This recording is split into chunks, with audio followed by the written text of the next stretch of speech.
Amém, amados. Boa noite a todos. A paz de Cristo Jesus. Pode sentar, queridos, pode sentar.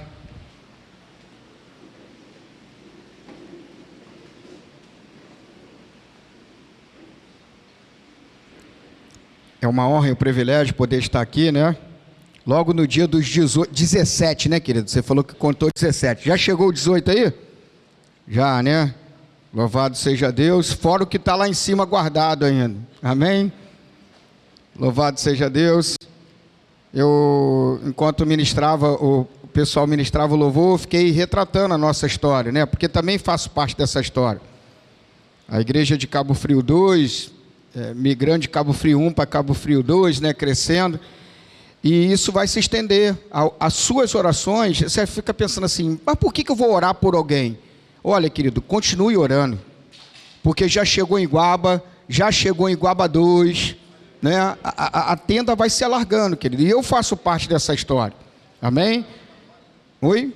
Saquarema, isso aí, aonde iremos chegar, né? Aonde Papai do Céu quiser. Então, assim, tem sido bênção para nós ver toda essa história, faço parte dessa história há 11 anos. Eu cheguei na Nova Vida em 2008, lá na sede. Em 2013 eu vim para a região dos Lagos, onde fui ordenado a diácono, ainda com ali auxiliando por 1 mês e meio o pastor Marcílio, que estava lá na igreja de São Pedro da Aldeia. E aí tínhamos 3 meses de contrato, onde o pastor me colocou lá, e de lá a gente migrou lá para Iguaba Grande, onde estamos há 11 anos. E o melhor disso tudo é ver tudo que Papai do Céu tem feito em nossas vidas. Quando eu vi o pastor Renato aqui emocionado, muito me emociona também, porque isso como eu falei para vocês, sendo redundante aqui para ser enfático, isso se estende, querido. Eu estava aqui perguntando a ele quantos metros tinham aqui de largura, porque nós estamos em obra também lá. Amém, amados? Dentro em breve, vidas serão alcançadas justamente pela oração de cada um de vocês. Amém? Pela dedicação de vocês, né? No ano passado, fui ordenado a pastor regional, mas falei para ele, para a pastora Bianca, que nada mudou. Estava ali no gabinete agora perguntando algumas coisas a ele. Entendeu? Eu falei, não, me fala aí, como é que você vai fazer? Pastor Renato é um homem de Deus, junto com a pastora Bianca. Nunca duvidei disso, por isso que sempre segui os seus conselhos. Então, vocês estão muito bem assessorados por ele, espiritualmente. Amo essa família, nós somos amigos, né? E assim, fica até difícil para mim acrescentar alguma coisa para vocês aqui, tendo esse homem de Deus, junto com a pastora, junto agora com a pastora Terezinha, o pastor Ganhão, e de tantos vocês que já nos abençoaram lá, né? O pastor Ganhão levando o pessoal para o evangelismo, enfim, Deus é bom. Se a gente ficar aqui, igual o pastor Renato falou, vamos ficar aqui a noite toda, amém? O tema do nosso bate-papo de hoje quer ver? Projeta aqui para a gente, consegue aqui para a gente? Coloca aqui. Ó, o tema da mensagem hoje é o quê? Quem já jogou xadrez aqui? Quem já jogou xadrez? Eu não sei jogar xadrez, né? Eu não sei. Mas, enfim, eles vão compartilhar uma fotozinha com vocês agora, que vai ajudar na nossa ministração aqui. Coloca aí pra gente. Isso, coloca aí. Pessoal, é rápido. Tá dando para ver aqui? Tá conseguindo? Ou dá só para escurecer um pouquinho para ver? Não precisa? Dá para ver? Isso. Você está vendo lá? Aqui é um tabuleiro de xadrez, aonde tem aqui de um lado um rei e de outro aqui, o pessoal costuma dizer que seria o diabo, jogando xadrez com o rei. Essa foto aqui, ela é real. Tirando a presbítera Conceição, quem aqui já foi em Paris? Quem já foi aqui, né? Que a presbítera Conceição já foi para tudo quanto é lugar, né? Já foi para tudo quanto é lugar. Tirando ela, quem já foi aqui? Ninguém mais? Eu também não fui, gente. Então estou nessa leva aí com vocês. Mas essa foto é do Museu de Louvre, lá em Paris, né? Louvre. Aí, viu? Ainda me ajudou ainda, Museu do Louvre. Isso aí. Ele já foi, viu? Não quis falar para vocês, para não dizer que... O Museu do Louvre. Conclusão. Pode acender agora, pode acender. Eles já olharam ali. Se quiser, pode deixar um pouquinho. Vamos lá. O que aconteceu? Em uma das visitações que teve nesse museu, tinham jogos lá, e aí alguns atletas foram contemplados a visitar o museu. E um desses atletas que estavam lá passando, tinha um guia, e um desses atletas era um campeão de xadrez. E aí eles param para ficar olhando o quadro, né? E o guia falou, olha, isso aqui é um quadro chamado checkmate. Ou seja, esse aqui é um rei que perdeu uma partida para o diabo. E o pessoal saiu, e esse campeão de xadrez continuou ali. Eles seguiram, olhando outros quadros, e até que então o instrutor lá, o guia, deu conta dele. Cadê? Voltou lá, ele ainda continuava olhando para o quadro. Aí ele falou assim, não te expliquei o sentido do quadro aqui? Aí o campeão de xadrez ficou olhando, ele falou assim, tem uma coisa errada aqui. Esse quadro aqui é checkmate, querido, aqui não tem mais jeito. Ele falou, não, esse quadro aqui calma aí, vou fazer igual o pastorinho fazia, né? Calma aí que já eu te conto. Amém? Abra sua Bíblia aí em Marcos capítulo 5, a partir do versículo 21. Vamos ler do 21 ao 24 e depois do 35 ao 43. Enquanto ele se prepara ali, fecha os seus olhos, Papai do Céu. Muito obrigado por estarmos aqui, 18 anos da INV, é de Deus em Cabo Frio 2, que o Senhor continue abençoando toda a liderança, toda a membresia dessa igreja, Deus, cuida de tudo, assim nós agradecemos por essa oportunidade, por mais esse aniversário, Deus, assim louvamos a Ti, em nome de Jesus, e todo o povo de Deus diga, amém. A história que vamos ler é uma história sobejamente conhecida aí, a história de Jairo, né? Versículo 21 diz assim, tendo Jesus voltado de barco para o outro lado, reuniu-se em volta dele uma grande multidão, e eles estavam junto do mar. Então chegou um dos chefes da sinagoga, chamado Jairo, e vendo, prostrou-se aos pés de Jesus, e lhe pediu, com insistência, a minha filhinha está morrendo, vem pôr as mãos sobre ela, para que seja salva e viva. E Jesus foi com ele. Coloca o 35 aí para a gente agora. Isso. Enquanto Jesus ainda falava, chegou alguns da casa do chefe da sinagoga, dizendo, a sua filha já morreu, por que você ainda incomoda o mestre?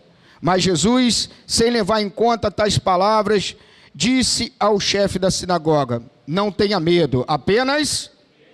Jesus não permitiu que ninguém o acompanhasse, a não ser Pedro e os irmãos Tiago e João. Chegando à casa do chefe da sinagoga, Jesus viu o alvoroço, e os que choravam e os que planteavam, muito. Ao entrar disse, por que vocês estão alvoroçados e chorando? A criança não está morta, mas...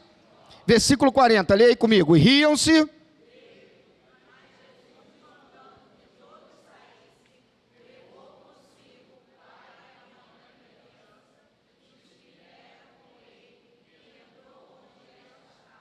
Tomando a criança pela mão, disse, Talita cumi, que quer dizer, menina, levante-se. Imediatamente a menina que tinha 12 anos se levantou e começou a andar. Então todos ficaram muito admirados. Mas Jesus ordenou expressamente que ninguém o soubesse e mandou que desse de comer a menina. Queridos, observe a situação desse homem, né? Esse homem tem uma filha de 12 anos que está, assim, muito doente, sofrendo muito. Eu não sei se vocês já vivenciaram isso, eu não sei se essa igreja já vivenciou isso, mas lá em Guaba Grande a gente vivenciou um menino de 12 anos, né? Uma morte terrível. Ele, um dia antes, eu acompanhei desde pequeno, acompanho essa família desde pequena, do diácono Juliano, da Suza, e ele foi para operar na mesa do Sim, e no dia antes, na terça-feira, isso, o pai dele ia pregar lá na campanha dos 40 dias, ainda era a campanha dos 40 dias, e ele veio, pegou e ficou do lado da menina que liderava o Sim, e falou assim, ô Brenda, deixa eu ficar aí hoje, que hoje pode ser que eu fique aqui pela última vez. Ela ficou ali meio sem jeito, deixou ele ficar ali, ele pegou o telefone dela, tirou uma selfie dele e deixou guardado. 3 horas da manhã, eu recebo um telefonema do Juliano, pastor, corre aqui para a UPA, corre aqui para a UPA. E cheguei lá na UPA, né? E aí, por ser comerciante também, tem algumas influências, conheço algumas pessoas, e chamei lá o rapaz demorou a vir, daqui a pouco ele me chamou. O menino tinha morrido. 12 anos, e aí na quarta fizemos um culto, e na quinta-feira enterramos o menino, às 16 horas. Às 17h30, o pai e os 2 irmãos estavam no altar aqui comigo, ensaiando para fazer o encerramento da campanha dos 40 dias. É pancado, não é verdade? É pancado. O diabo tentou dizer para aquela família o quê? Checkmate. Não tem mais jeito. Hoje nós estamos aqui, e você já escutou isso da boca do seu pastor, da pastora, que Deus é fiel para cumprir todas as promessas.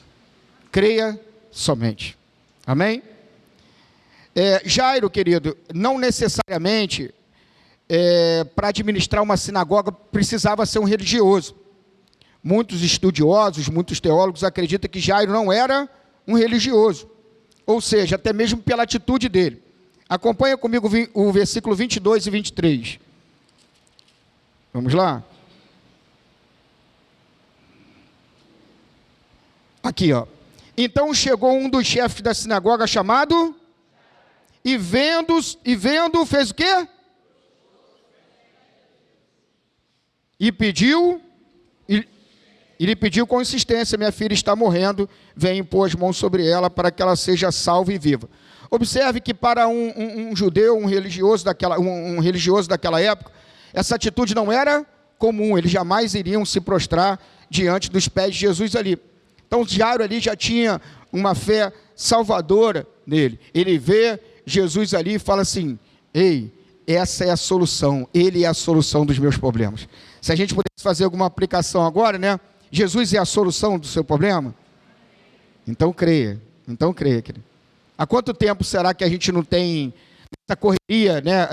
Essa igreja é uma igreja de muito compromisso, a INV é uma igreja de muito compromisso. O pastor se referia ao nosso congresso de ontem, e aí o pastor Eude também estava falando isso, né, sobre a personalidade da nossa igreja, de ser uma igreja muito atuante, de uma igreja bem recíproca, né, assim.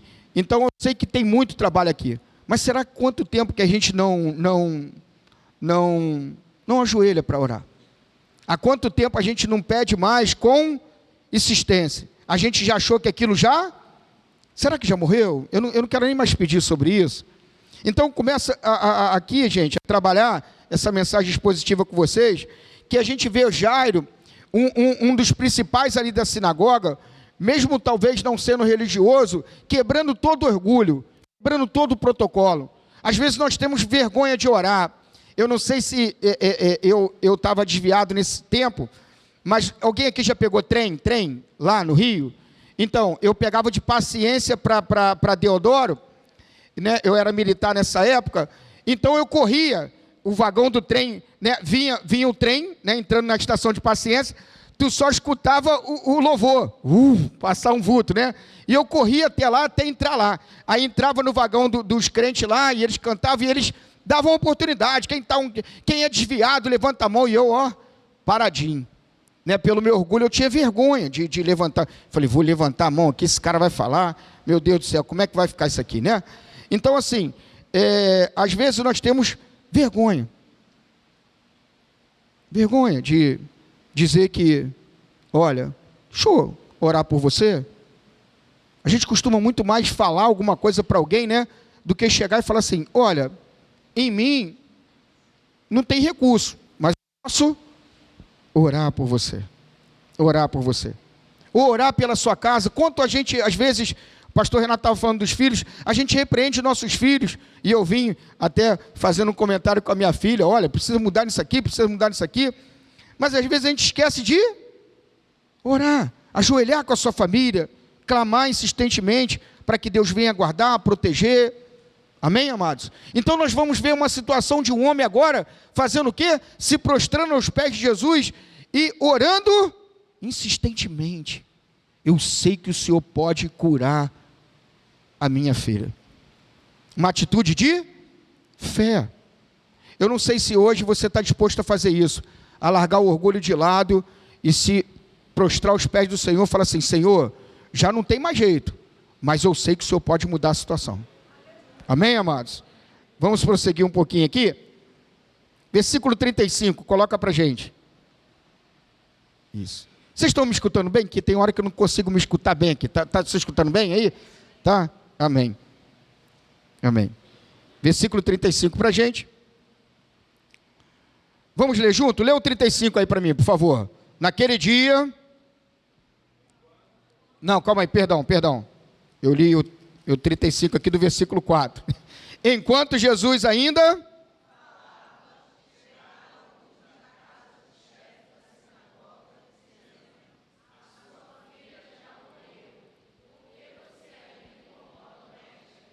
Olha como é que o texto é rico e a gente consegue fazer várias aplicações aqui, né? Observe agora o versículo 35. Enquanto Jesus ainda falava, chegaram alguns da casa dele, né? Da casa do chefe da sinagoga, dizendo: a sua filha já? Por que você ainda incomoda? Querido, eu já fiz vários gabinetes pastorais e um deles... o pastor estava falando sobre a sala de guerra. Aqui também teve, né? Que teve um momento de fazer sala de guerra. E a gente marcava alguns gabinetes, né? A pastora Terezinha ficava na escolinha, no Ministério Infantil, e eu ficava lá no gabinete pastoral, e a gente ficava atendendo essas pessoas. Chegou um casal lá, e a moça estava indo na nossa igreja, e o marido não ia. E ele lá sentado com a gente, a esposa falando para mim: pastor, mas é isso, é aquilo outro, e ele escutando, daqui a pouco ele falava um pouquinho, eu falei: vamos orar então. Aí dava mais uma orientação, né, ali um aconselhamento bíblico para eles, até que no momento ele levanta, e sabe o que ele faz? Ele fala assim: pastor, tem dinheiro aí? O senhor tem dinheiro? Aí fiquei meio chocado com aquilo, falei: mas dinheiro? Se não tem dinheiro então para resolver, ora. Eu falei: meu Deus. Eu falei: então vamos orar. Eu orei, e na outra semana, eu recebo uma ligação que a irmã que estava indo lá, era uma outra irmã que estava levando. Aí a irmã que é da nossa igreja falou assim: pastor, você pode ir lá correndo na casa de fulano de tal? Eu falei: querida, posso lá, vou pegar minha esposa e vou para lá. Porque parece que o esposo dela está mal lá no hospital. Antes de eu chegar na casa dela: pastor, você pode dar a notícia? Ele morreu. E eu aí para a casa dele, quando ele falou assim: tem dinheiro? Eu achei que ele era uma pessoa carente, né? E às vezes a gente não tem Jesus, e a gente acha que o dinheiro vai resolver tudo, né? Cheguei, querido, um dos melhores bairros lá de Iguaba. Eles abriram o portão para mim, eu entrei, ela ainda não sabia. Ele com área gourmet, uma bela de uma piscina, tudo. Eu falei: mas o que aconteceu aqui? Começou a chover. Imagina aí, pastor. Começou a chover, e ele tinha uma piscina. Quando a gente tinha... Quem teve piscina de plástico aqui de 1.000 litros, 2.000 litros? Minha mãe falava muito isso. Na chuva, falava: vai lá esvaziar um pouquinho, senão vai estourar. Aí tinha um caninho, né? Eu colocava o caninho, e a gente... Só que sabe o que ele foi fazer? Ele foi esvaziar a piscina dele de azulejo. Começou a chover, a piscina estava enchendo, a mulher dele disse que ele saiu de casa e balde para fora, balde para fora, balde para fora. Entrou, infartou no banheiro, começou a vomitar e praticamente morreu no vômito. E eu comecei, né, ao dar a notícia ali para ela, né, conduzir aquela situação toda ali, que é muito difícil. E ela falava assim para mim: pastor, tudo que ele pensava, tudo que ele fazia, tudo que ele... era em volta de dinheiro. Era em volta disso aqui. Ele queria mais e mais. Eu falei: mas tirar a água de uma piscina? Ele achou que aquilo dali podia soltar um piso, não sei. Olha que ponto, querido. Observe que o texto diz que chegaram da casa do chefe da sinagoga, falando assim: sua filha já? E mais, se fosse só falar isso, vamos embora? Não, para que você ainda incomoda o mestre? Talvez alguém da sua casa, da sua parentela, está falando assim: por que você ainda vai na igreja? Por que você ainda segue? Por que você ainda faz? Isso aqui parece que não está adiantando. Fala a verdade, querido, nós somos crentes, não podemos mentir. Quantas vezes a gente acha que não está adiantando de nada? A gente vê ministração de louvor, ministração de dança, o pastor pregar, mas às vezes a gente chega e sai e parece que não vai acontecer nada. Nada. Pastor, mas já é um ano assim, sei lá, 3 meses assim.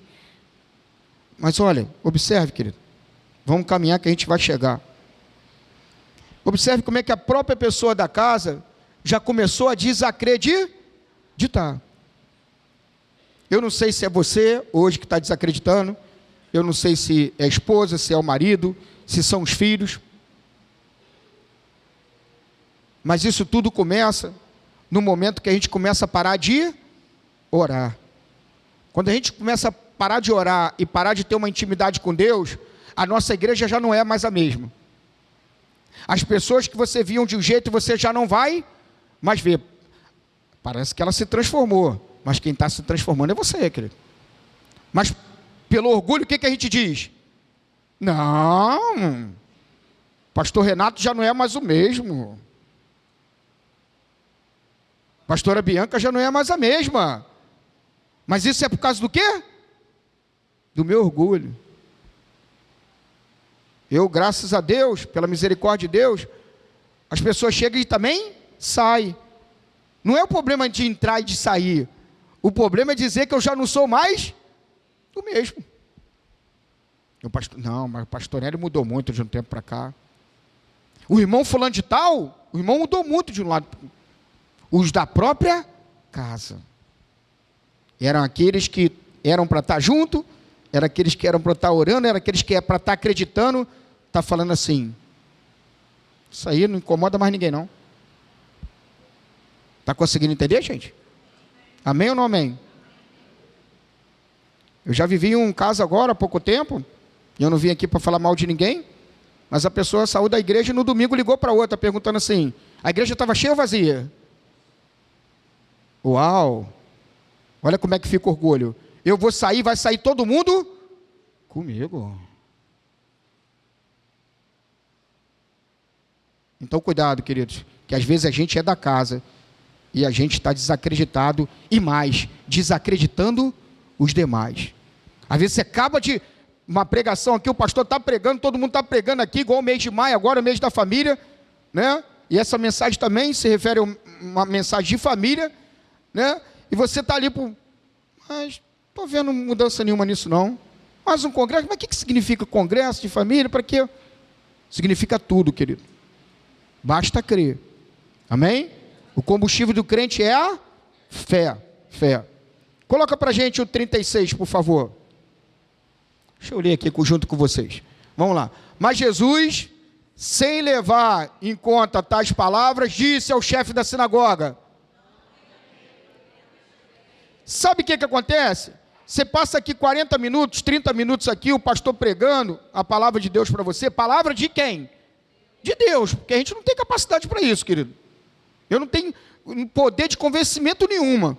E chegar aqui para 100, 150 pessoas aqui, 200 pessoas aqui, e falar assim, aqui, confia em mim aqui no que eu vou te falar agora. De jeito nenhum, de maneira nenhuma. Se não for Deus, a mensagem só chega até onde?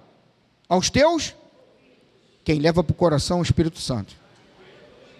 Se a mensagem está chegando no seu coração, é o Espírito Santo, não sou eu. O que eu estou falando agora está chegando aos seus ouvidos, mas ao seu coração só quem fala é o Senhor. Só quem fala é o Senhor. Amém? Então deixa Deus falar o seu coração e olha, observa só. Mas Jesus, sem levar em conta tais palavras, disse ao chefe da sinagoga, não tenha medo, apenas... Querido, presta bem atenção, essa igreja aqui é uma igreja grande. Às vezes a gente dá ouvido a uma porção de gente, querido. Na rua dá uma porção de gente, no trabalho dá uma porção de gente. Mas às vezes a gente não dá ouvido à palavra de Deus. O Senhor está falando para a gente assim, calma, não morreu não, não morreu não. E você está escutando todo mundo, não tem mais jeito. Eu sou comerciante e comecei a observar isso no mercado. Eu falei, eu preciso mudar minha atitude, porque eu já estava entrando nessa. Às vezes até para puxar assunto a gente fala alguma coisa de errado, né? De mal. Você chega no banco e você fala assim, o dinheiro está curto mesmo, né? Tá dando mais para nada. Ou quando você chega no mercado, as coisas estão, mas estão cara mesmo. Mas aí, olha só, a minha atitude como pastor. Eu estou ali na fila, o cara chega e fala assim, rapaz, está muito caro essas coisas, né? Como é que a gente vai viver? Eu falo, não tem mais jeito mesmo não, cara. A gente está aí caminhando para a desgraça total. Eu não dou uma palavra de... Eu podia falar para esse irmão assim, irmão, tá ou não está difícil? Está difícil, irmão. Mas vou te falar uma coisa, nessa hora mesmo é só Jesus, querido. Porque olha só, isso aqui é fruto de quê? De mal administração, de políticos orgulhosos, não é verdade?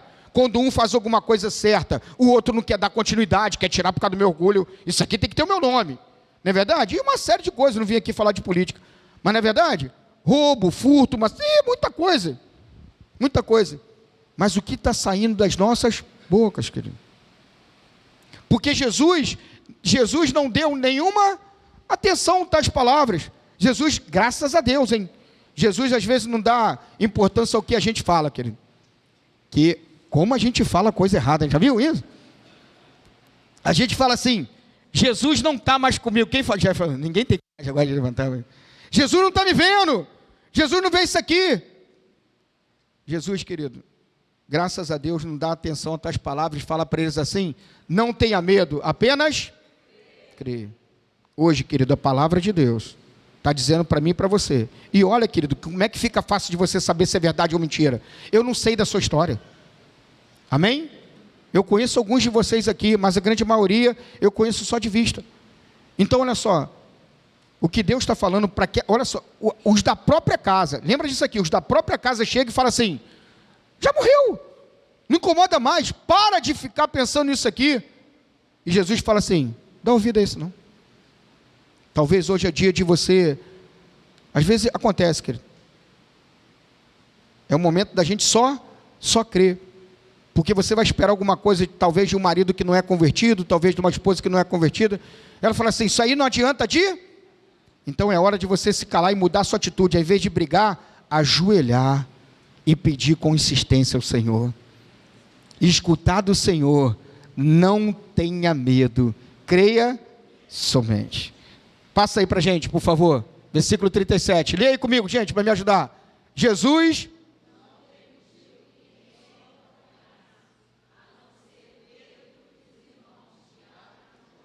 porque vai acontecer, querido, às vezes você fica lamentando por alguém que saiu da sua vida, é porque Jesus, essa pessoa não professa a mesma fé, ela já não acredita, ela está te levando para trás, querido, está falando para você, não adianta de nada, é reclamação, Jesus fala, tá bom, eles falaram isso, você vai crer no que eu estou falando? Não, eu creio, então vamos fazer o seguinte, vocês não vão não, vocês vão ficar por aí, vai ficar muita gente pelo caminho, gente.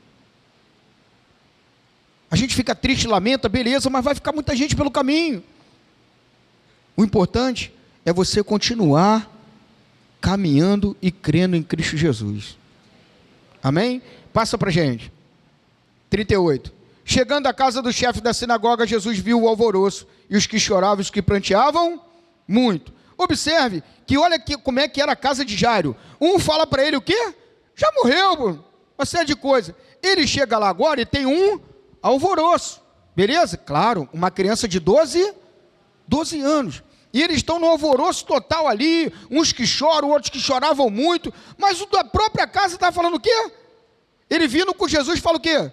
Está vendo aqui, observe, vamos criar um cenário, estamos aqui, está chorando, cadê Jairo? Não, Jairo saiu, aí está todo mundo aqui chorando, os tia, parente, a mãe chorando, Jairo saiu, vamos atrás de Jairo. Chega lá, ele vendo a dor de todo mundo aqui. Aí Jairo, está vindo aonde? Estou vindo com Jesus. Que Jesus que nada, rapaz. Deixa isso aí, tua filha já morreu. Os da própria... Às vezes, querido, tua casa está num alvoroço que só porque você não está crendo em Jesus. Jesus não está sendo convidado para sua casa. E está tudo um alvoroço total. Porque você acha que você que vai resolver. Não para mais para congregar, não para mais para trabalhar na obra de Deus, não tem mais tempo. Pastor, olha como é que as coisas estão difíceis. Então mesmo, querido. Só que a sua casa não precisa virar uma casa de alvoroço, querido. Como o pastor Renato falou, o café chegou a 40, chegou, mas a tua casa não precisa ficar de cabeça para baixo. Amém, queridos? A casa do crente, numa hora dessa, de tanta crise e de tanta coisa errada acontecendo, é fundamental que a sua casa esteja de pé. É fundamental que você saia para o seu trabalho, para a sua igreja, para congregar, e as pessoas entendam que a sua casa não é uma casa de alvoroço total. Observe aqui, passa para a gente, 39, por favor.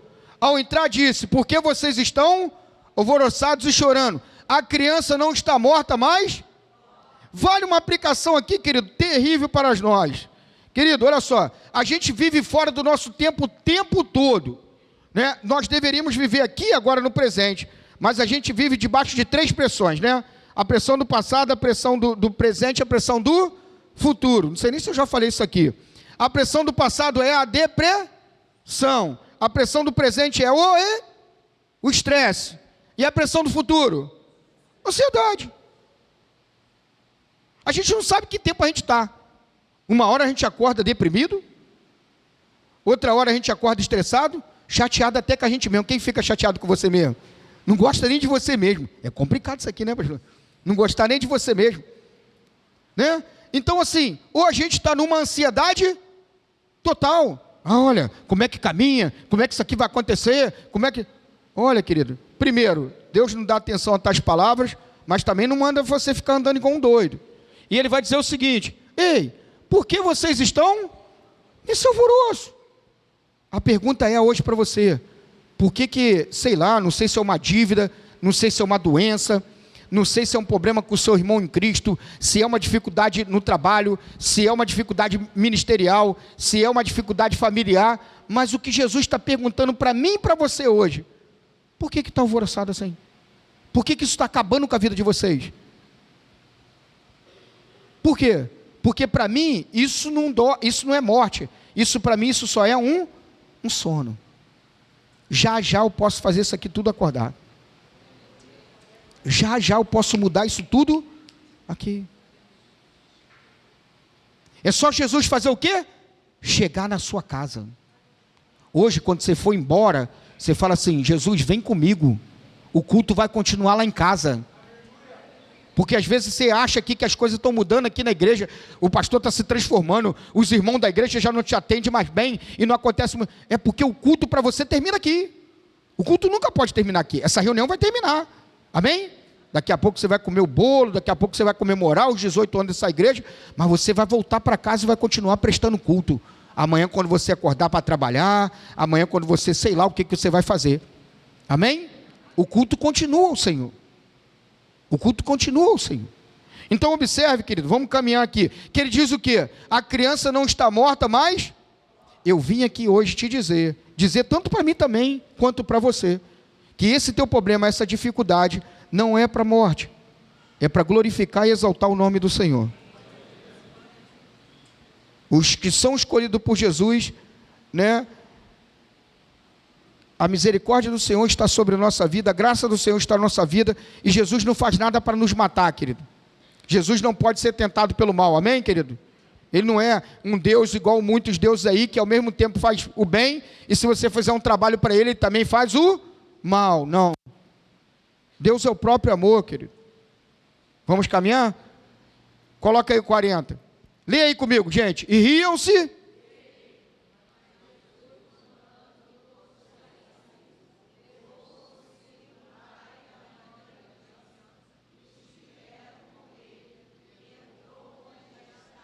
Observe, querido, que pode estar acontecendo isso aí com você. Talvez você não esteja transpassando isso aqui para mim agora, passando isso aqui, né, numa linguagem corporal, mas por dentro a gente está rindo assim, ó.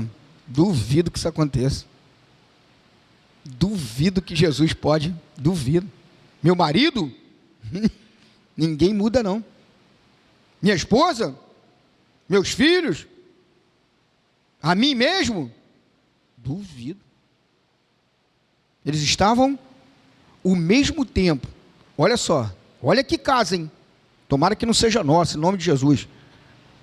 Jairo sai da casa, um dos principais da sinagoga. Ele está ali no meio daquele pessoal religioso ali, uma série de coisas. Os caras não se prostravam de jeito. Ele quebra o orgulho dele, vai lá, se ajoelha aos pés de Jesus. Olha o que acontece. se ajoelha aos pés de Jesus, Jesus fala assim, eu vou com você. Só que só acontece o seguinte, querido, Jesus está indo, o que ele para fazer? Ele vai curar uma mulher do fluxo de sangue. Fala aqui para mim, querido, quem tem filho aqui? Se teu filho estiver doente, tu vai parar para quem, querido?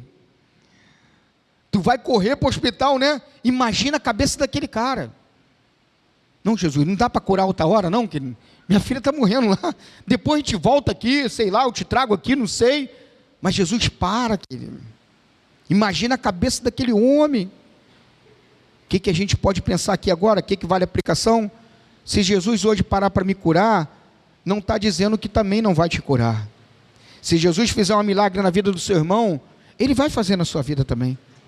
Ele não chega atrasado, querido, e nunca chegou.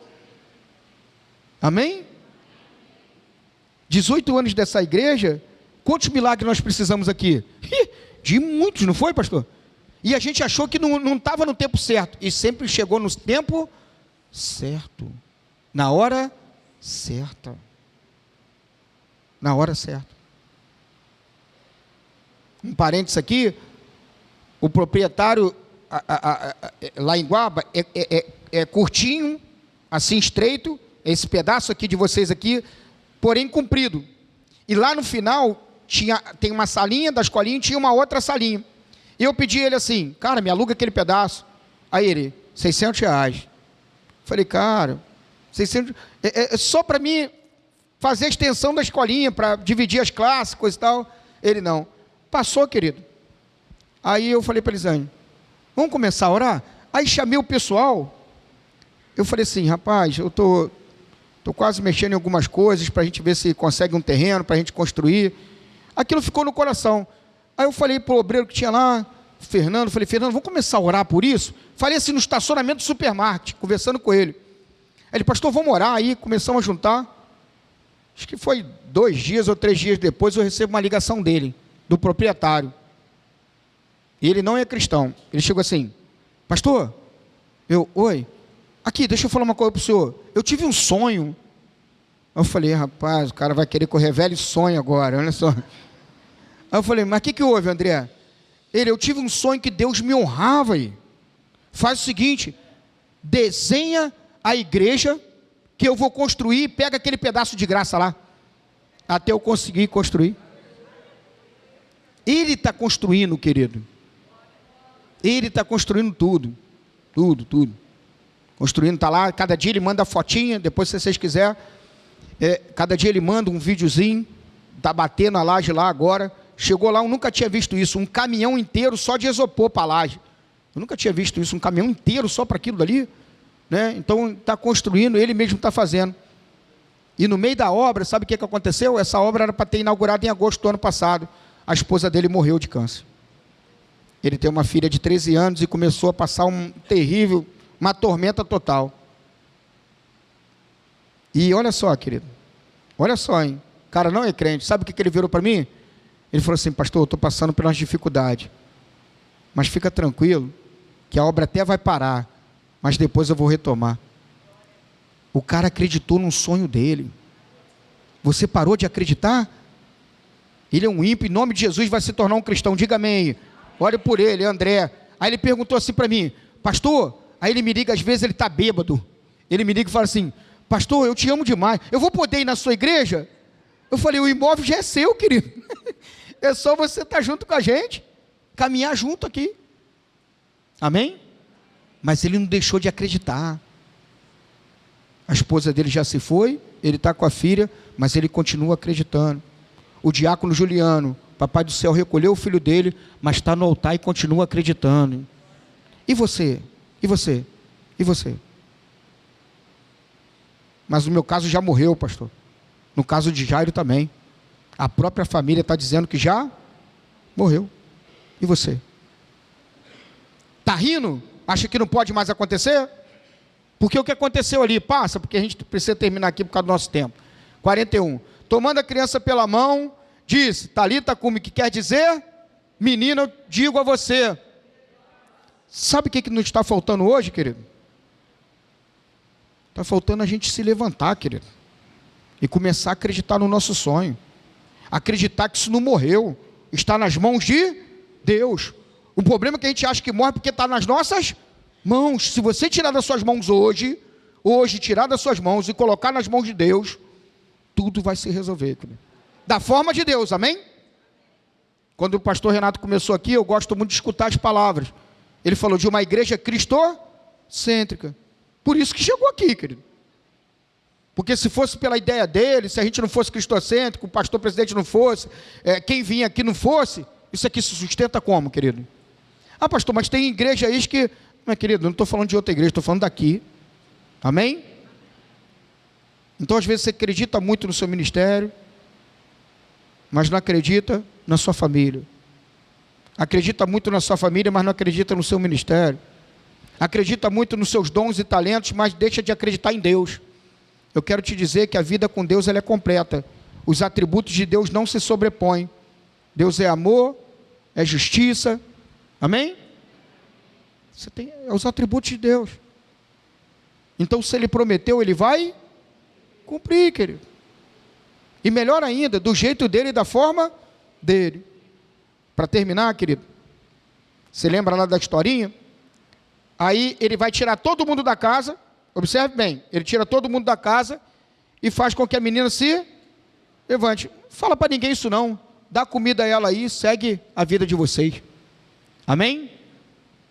Então, às vezes, Deus vai fazer um milagre, nem precisa falar não, porque Deus continua fazendo milagre. Amém? O que Deus quer ver em você, querido, não é a quantidade de milagre que Ele faz, mas é a quantidade de vezes que você tem acreditado nele. É a quantidade de vezes que você está se ajoelhando diante dele. É a quantidade de vezes que você pede com insistência. Insistência.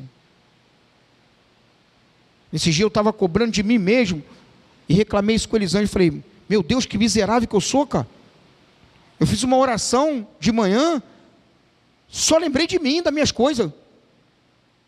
Que eu tinha que ir para o mercado, tinha uma opção de coisa, aí dei um amém, saí, depois eu voltei com aquilo na minha cabeça, eu falei, caraca, tanta gente que eu tenho para orar, cara. Tanta gente, e eu aqui preocupado que se ia fazer isso ou não. Desacreditado. Amém, queridos? O que Deus hoje, cabe a mim e você, o chamado é o seguinte, olha só, não temas, apenas creia. Mas já morreu, já não vai mais adiantar nada, você já está aí na igreja 5, 6 anos, 10 anos, não sei, ou chegou agora, mas não adianta. Não adianta?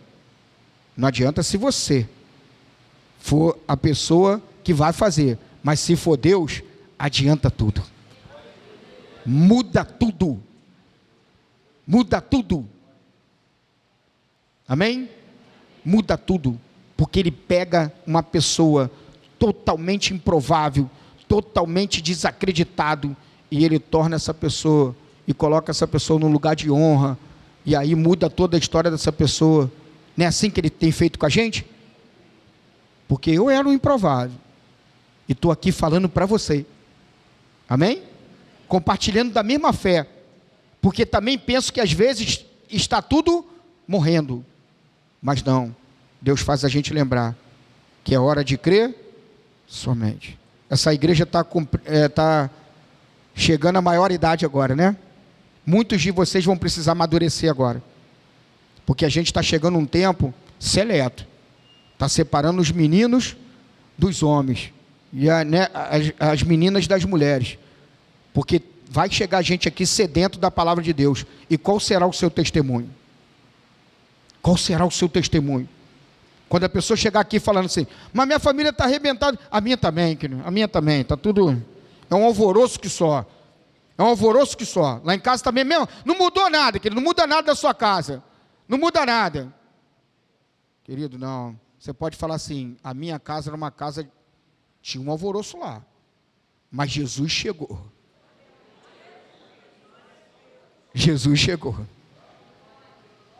é um alvoroço total, era grito para tudo quanto é lado, mas Jesus chegou.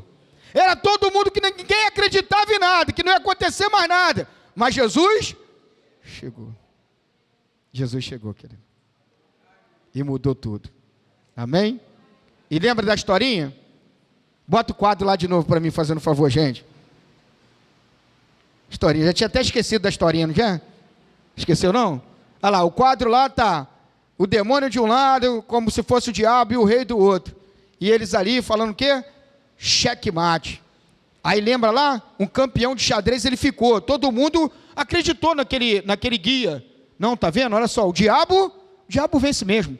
Tem hora que Deus vence, tem hora que é o diabo que vence. É para a gente acreditar assim, gente? Jesus morreu na cruz, querido. Venceu a morte e ressuscitou, querido. A gente vem de uma semana aí. Não é verdade? Se a gente não acreditar nisso, como é que fica? É a razão da nossa vida, é o nosso combustível. Então observe que o campeão de xadrez ficou olhando. Olhando, ele falou assim, não. Ele olha para o quadro e diz assim, o rei ainda tem uma jogada. Não, mas o quadro é cheque. Não. Mas olha só, ele está com a mão ele está pensando, o rei ainda tem uma jogada. Eu vim aqui te dizer, para mim e para você, que o rei ainda tem o diabo está comemorando, sorrindo à vontade, dizendo que checkmate, ele acabou com você. Ele acabou com sua vida ministerial, ele acabou com sua vida profissional, checkmate, arrebentei com tudo. Porque o diabo não é onisciente, você sabe disso, né, querido?